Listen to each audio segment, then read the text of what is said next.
It is clear that Russia has managed to establish itself as a feared global military power in recent decades. However, some claim that it could lose a significant amount of its power in the coming years. But is this true? And if so, how? Inheriting the arsenal of the former Soviet Union, recent conflicts raise questions about the modernity and real effectiveness of its army. While Russia continues to display an aggressive posture on the international stage, many analysts wonder if the country is truly living up to its ambitions. To understand what's really going on, we propose you discover the Russian army, its composition, and the challenges it faces. Currently, the Russian army is among the top 3 largest military powers alongside the United States and China. In 2024, it plans to have 2.2 million members, including 1.32 million soldiers. According to Reuters, the Russian military budget has increased from $40 billion in 2021 to $121 billion in 2024. Now, it represents 29.4% of the general budget, compared to 14.4% 3 years earlier. The army is composed of several branches. Firstly, the ground forces. They were created on May 7, 1992, following the dissolution of the Soviet ground forces, and counted approximately 550,000 personnel in 2023. It should be noted that Russia is dominant in heavy weaponry, notably battle tanks. It reportedly has 2,685 tanks in service, including the T-72 and its more modern version, the T-90, as well as the T-14 Armata. However, since the beginning of the war in Ukraine, it's estimated that between 488 and 700 Russian tanks have been destroyed. Despite these losses, the reserve of tanks remains massive, so the Russian army should not lack them in the short term. Within the ground forces, we find the Strategic Missile Forces, also known by the abbreviation RVSN. They are the land component of Russia's nuclear deterrent. They were created by the USSR on December 17, 1959, with the arrival of the first ballistic missiles within the Red Army. These forces manage surface-to-surface missiles with a range greater than 1,000 kilometers. During the Cold War, this force developed rapidly. In 2014, its personnel was estimated at 18,000 people, and an increase of 8,500 personnel was announced for 2020. We can also mention the Airborne Troops of the Russian Federation, also known by the abbreviation VDV. These are units of the ground forces that are transported into combat by air and dropped by parachute. They are one of Russia's most important instruments, serving as a rapid reaction force for local conflicts, supporting special operations, or striking behind enemy lines in a conventional war. They were created in 1992, succeeding the Airborne Troops of the Soviet Union. Their personnel numbered 45,000 in 2015. They have participated in several conflicts, notably the First and Second Chechen Wars, the 2008 Russo-Georgian War, the Russian military intervention in Syria, and the invasion of Ukraine by Russia since 2022. A second branch of the Russian army is the Aerospace Forces, which include aviation and air and anti-missile defense. Their main tasks are anti-missile defense and information gathering using reconnaissance satellites. In 2020, they had approximately 165,000 personnel. It should be noted that the country is renowned for its submarines, but is somewhat behind in aviation. Russia is nonetheless equipped with 4,100 military aircraft, including the Sukhoi Su-57, also called Felon, which was tested in 2018 in Syria and entered service in 2020. This fifth-generation supersonic aircraft is recognized for its versatility. There is also the Tu-160, otherwise known as the White Swan. It's a supersonic bomber with nuclear capability. It is, moreover, the heaviest existing, capable of supporting up to 270 tons. Thus, it can carry up to 40 tons of munitions in its 2 bays.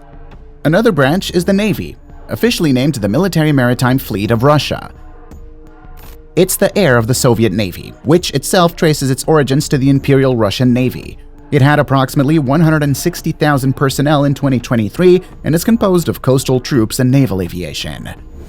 The Russian Navy possesses a variety of ships, including aircraft carriers, cruisers, frigates, corvettes, patrol boats, and submarines. However, the content of the list of ships of the Russian military maritime fleet in service in 2024 may be erroneous or incomplete due to the lack of official sources and the confidentiality surrounding the strength of the armed forces. However, we know that it's equipped with several submarines recognized for their power, such as the Belgorod. It is a gigantic nuclear submarine, capable of intimidating thanks to the deterrence of its nuclear weapon. Measuring 184 meters, it's presented as the longest submarine in the world, ahead of the ballistic and guided missile submarines of the Ohio class of the U.S. Navy, which measure 171 meters. It can carry nuclear-capable torpedoes that can be launched hundreds of kilometers from their target. While the country presents it as a research vessel, allowing Russia to conduct scientific expeditions and rescue operations in the most remote areas, some perceive it rather as a platform for espionage and nuclear weapons.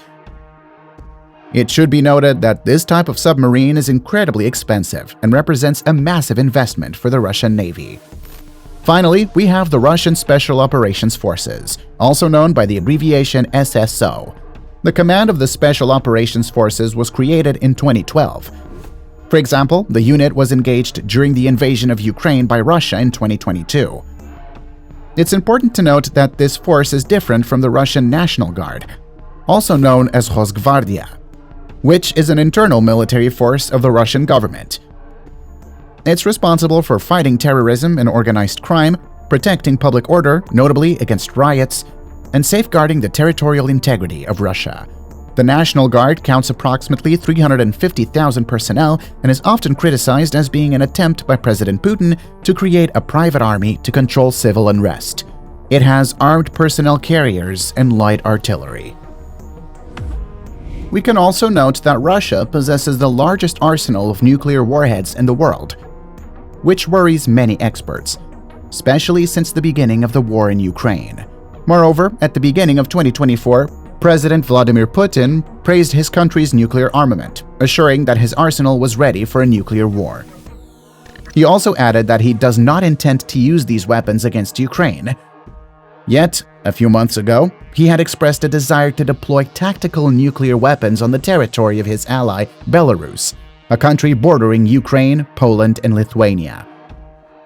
Other Russian officials had also threatened to use nuclear weapons in Ukraine in case of a significant escalation of the conflict. Thus, the country would hold 5,889 nuclear warheads compared to 5,244 for the United States. Together, these two countries possess 90% of the world's nuclear weapons. But to better understand Russia's nuclear capabilities, we need to look at the relationship between the two countries and the New START agreement. This is the Nuclear Arms Reduction Treaty signed by the United States and Russia on April 8, 2010 in Prague, Czech Republic. It came into force after its ratification on February 5, 2011. Under the terms of the treaty, the number of strategic nuclear missile launchers will be reduced by half and limited to 700. It also provides for a 30% reduction in the number of strategic nuclear weapons, as in 1,550 nuclear warheads. However, it does not limit the number of inactive stored nuclear warheads and does not concern tactical nuclear weapons. They also establish a new system of inspection and verification of compliance with the agreement's clauses. This agreement will be in effect until at least February 5, 2026. Since the beginning of the war in Ukraine, several military experts have highlighted the failure of the Russian army's modernization project, launched in 2008. They have also pointed out that despite this attempt at modernization and reorganization, there is still a Soviet use of the military tool privileging mass effect and intensity, which makes it ineffective. So, what is really happening? The decline? The Russian army has long been characterized by its Soviet heritage, which has led to a certain obsolescence of its equipment and tactics. For example, the army still has a significant quantity of Soviet weapons, some of which have been in service for over 20 years. Many of its tanks are old, some dating from the time of the Soviet Union, like the T-61. This is a battle tank that is one of the most produced in the world. It was also the first to be equipped with a smoothbore cannon, which improved the accuracy and speed of its projectiles. In fact, due to its significant losses during the invasion of Ukraine, Russia had to turn to this type of tank to compensate for its equipment deficits on the battlefield. But despite its age, the T-62 remains a robust and reliable tank, although it's not up to modern standards in terms of protection and firepower. In February 2022, Russia invaded Ukraine, and the war began. After more than 2 years of conflict, the Russian state is showing difficulties and has experienced a series of failures, both operationally and symbolically, which has greatly undermined the reputation of the world's second army. Yet, the military arsenal has been a central lever of Vladimir Putin's foreign policy for a long time. Moreover, Philippe Rose, a researcher at the Foundation for Strategic Research, explains on France 24, "The war in Ukraine has shown in reality that it was undoubtedly Potemkin demonstrations more than military exercises as we understand them in our armies. We realized that in practice, the performance level of the Russian army on a large scale was low, particularly concerning combined arms combat, which involves synergy between infantry and tanks, artillery, for example, or even 3D coordination, that is, between the actions of ground forces, aviation, anti-aircraft defense. Added to tactical errors and the failure of military intelligence are major communication dysfunctions, which forced Russian non-commissioned officers to expose themselves on the front line to pass on their orders. Thus, at the end of March 2022, Ukraine claimed the death of 7 senior Russian officers on the battlefield, highlighting the weakness of troop supervision. It should be noted that in all Western armies, the non-commissioned officer is the backbone of the army, because he is the link between the officers who give orders and the base troops. But that's not all. Its human resources are also drastically decreasing. Hundreds of thousands of soldiers have been killed or wounded in Ukraine, and hundreds of thousands of other young men have fled the country to avoid forced conscription. Thus, according to an estimate by the head of the Norwegian army communicated on January 2024, the clashes in Ukraine since February 24, 2022 have caused nearly 180,000 dead or wounded on the Russian side and 100,000 on the Ukrainian side. Guillaume Ancel, former officer and writer, explains to La Dépêche, "Today, we know that Russia has not really mobilized its entire society in a war economy, contrary to what Putin says, because he doesn't have the means, and it would put the whole country on the brink of ruin. On the contrary, we know that he is negotiating a total ceasefire because he knows very well that it would take him 2 to 3 years to rebuild his entire army. It has been very damaged by these 2 years of war, in terms of equipment, obviously, but also in terms of military leadership training. This poses a serious problem for Putin. The current command is of rare mediocrity. Losses are counted by thousands. Moreover, the BBC had revealed that Russia planned for the complete annexation of Ukraine to be completed before August 2022. Regarding this, Stéphane Courtois, military historian and author of the book Le Livre Noir de Vladimir Poutine, explains to France 24, "In this increasingly personal dictatorship, Putin only surrounds himself with people who serve him the discourse he wants to hear. He was completely misinformed by his services who promised him the capture of Kyiv in 3 days." In the newspaper The Economist, Feng Yujun, a Chinese researcher at Peking University and specialist in Russia, puts forward another reason. According to him, one of the reasons for the decline of the Russian army is the relationship between China and Russia. If Beijing has publicly opposed the Western sanctions imposed on Moscow and continues its material support, the Middle Kingdom does not share the same worldview as Russia. Thus, the expert explains that relations between the two countries have been affected by the events of the past 2 years, which could have a direct impact on the war in Ukraine. He also adds that even if Russia has a striking force largely superior to its enemy, Ukraine, for its part, has an excellent network of resistance and national unity. Moreover, the support of Western countries remains important. For example, France has signed a security contract with Ukraine promising logistical reinforcement. However, one must remain cautious because Russia remains the second military power in the world with a remarkable number of tanks, for example. Moreover, regarding Sino-Russian relations, we can note that the two countries wish to strengthen their cooperation. Thus, at the beginning of April 2024, Russian Foreign Ministry's Sergei Lavrov and his Chinese counterpart discussed security in Eurasia and how to stem the expansion of NATO. which has recently been reinforced by Sweden and Finland. Moreover, the fighting in Ukraine continues. For example, in April 2024, the Russian army carried out strikes on energy sites. 34 missiles were launched, of which 21 were shot down by the Ukrainian army.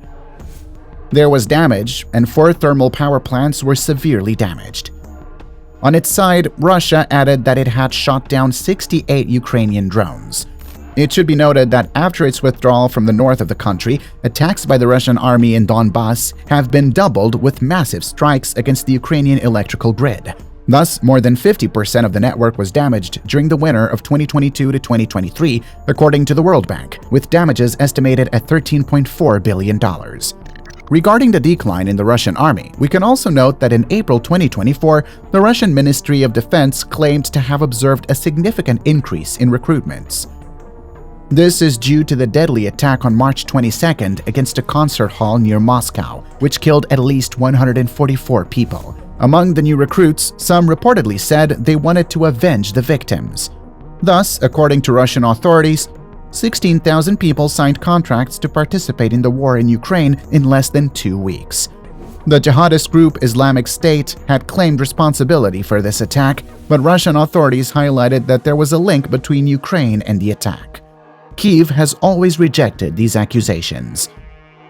In total, since the beginning of 2024, more than 100,000 people have enrolled under contract in the Russian armed forces.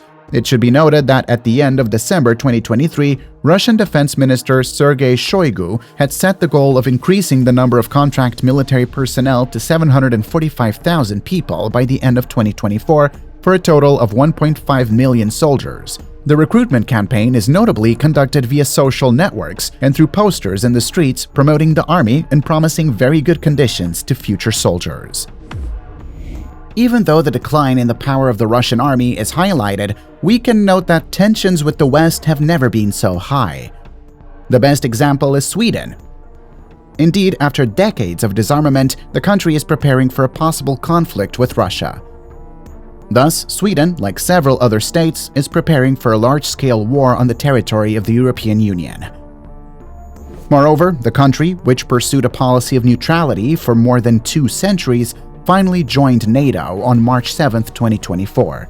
Europe therefore feels threatened, and Sweden seeks to secure its rear against a country that could threaten it through several axes across the Baltic Sea. Thus, the Swedish military budget reached $8.8 billion in 2023, according to the Stockholm International Peace Research Institute, compared to $6.5 billion in 2020.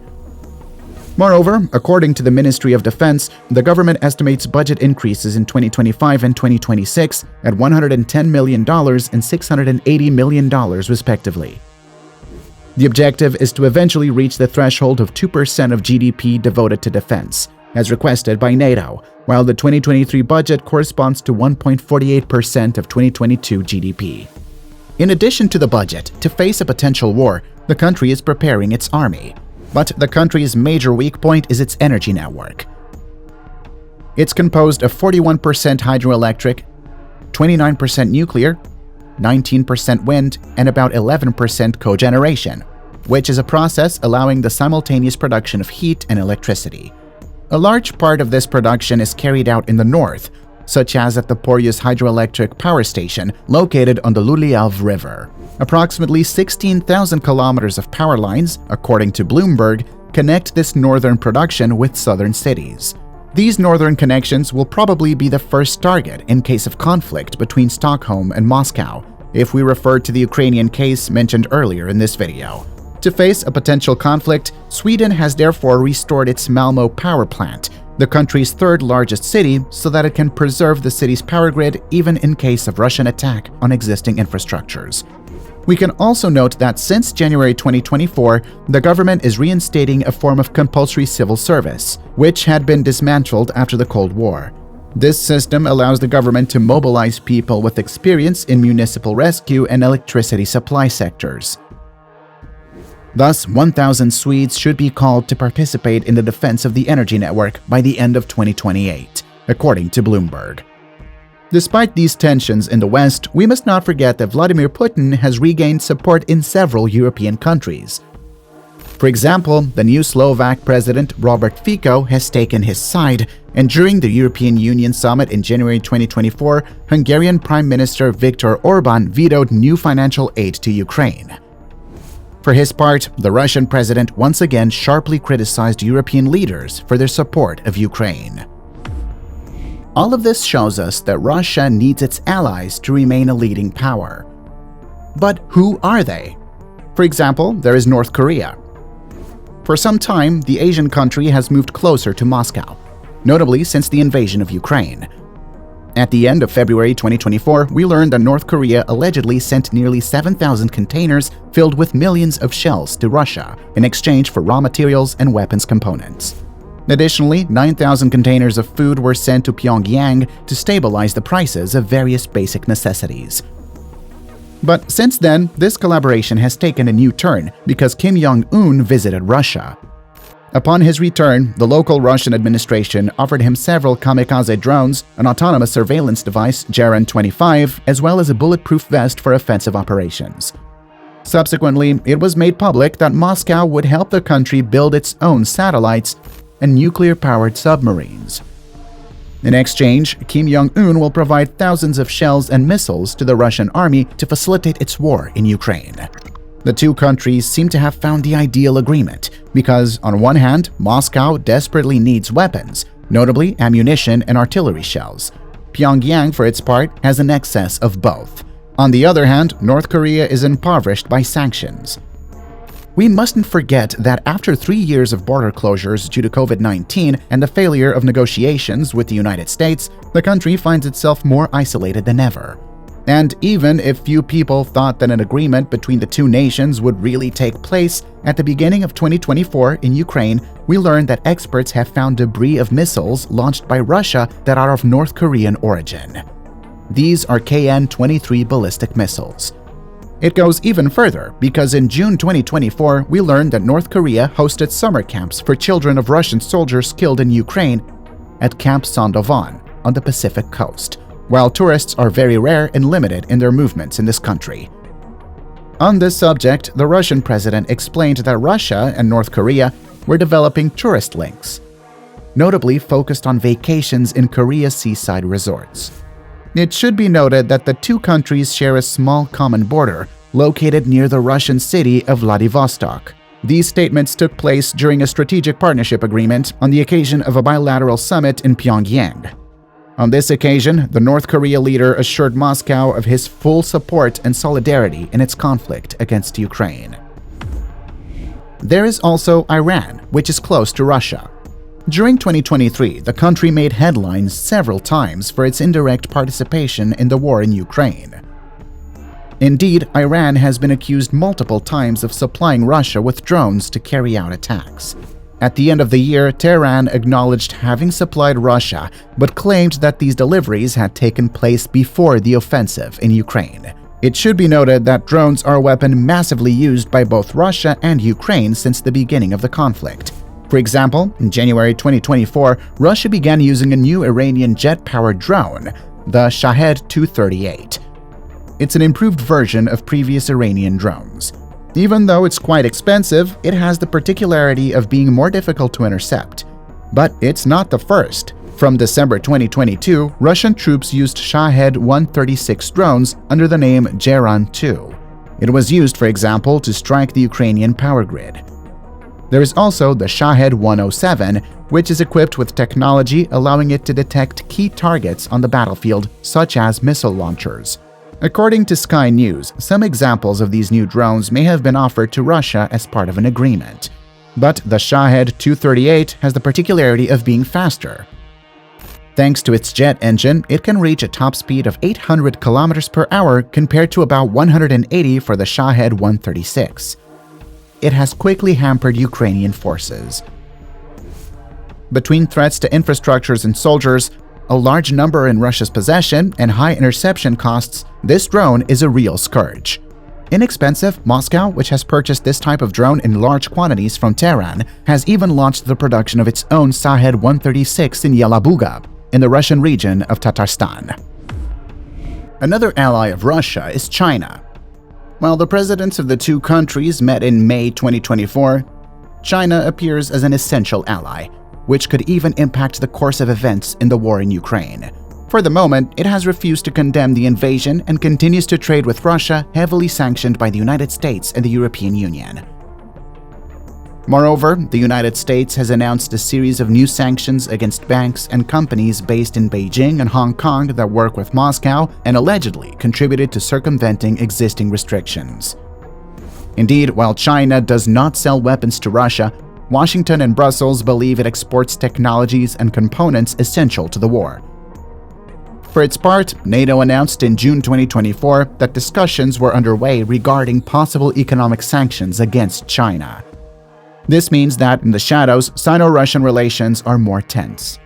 It should be noted that the slowing Chinese economy can hardly afford this pressure from its trading partners, especially given the weakness of domestic demand, which means it needs these markets abroad. Despite this, the two countries remain close. This is notably seen in the Arctic, where Russia has several Soviet-era bases that are being modernized. It's also from here that a significant part of its hydrocarbons comes, exported to Europe or Asia.